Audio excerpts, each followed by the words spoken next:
Θέλουμε να μας πεις πώς αποφάσισες να συμμετέχεις σε αγώνες γενικά και ειδικότερα στην διοργάνωση του Promo Fight 1 που θα γίνει στις 7 του Σεπτέμβρη στο ΔΑΚΑ Αγρινίου.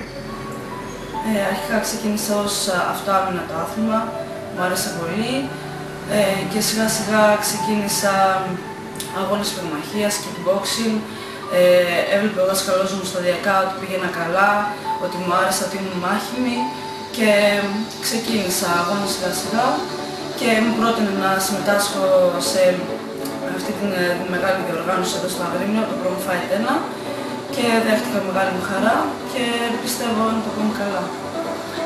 Μας μίλησες για το δάσκαλό σου, τον Νικό Κακαρέλη. Ποια είναι η σχέση δασκάλου και αθλήτριας?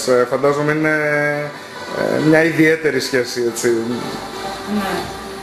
Ο δάσκαλός μου Νίκος Κακαρέλης, είμαστε καιρό μαζί εδώ στον χώρο που γυμνάζομαι, που δουλεύουμε σκληρά. Τον εμπιστεύομαι πάρα πολύ και τον ακούω ό,τι μου λέει, τις οδηγίες του τακτικά, ό,τι μου λέει κάνω. Ποια είναι η άποψή σου ότι μετράει περισσότερο μέσα στους αγώνες?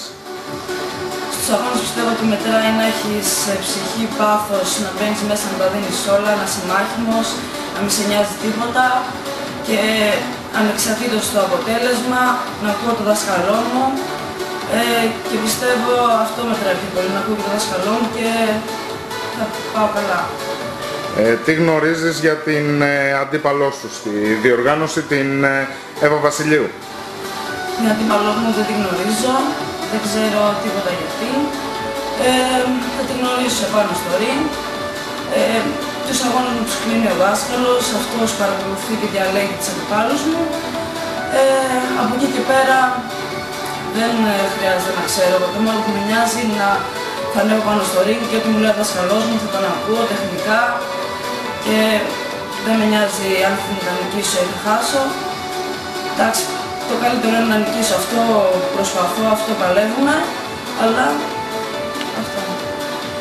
Ποια είναι η άποψη που έχεις για τους αγώνες Και ποιο μήνυμα θέλεις να στείλεις στους φιλάθλους του Αγρινίου που θα τους παρακολουθήσουν? Αυτό που θέλω να πω ότι πρώτη φορά εδώ στο Αγρίνιο γίνεται μια τέτοια μεγάλη διοργάνωση και παρακαλώ όλους τους Αγρινιώτες εδώ όλους να έρθουν να μας στηρίξουν σε αυτή τη διοργάνωση, γιατί θα έχουμε συμμετοχή πολύ μεγάλοι αθλητές και θέλουμε να αναδεχτούμε, να μας δούνε και να δείξουμε τον δρόμο σε αυτό, να προωθούμε.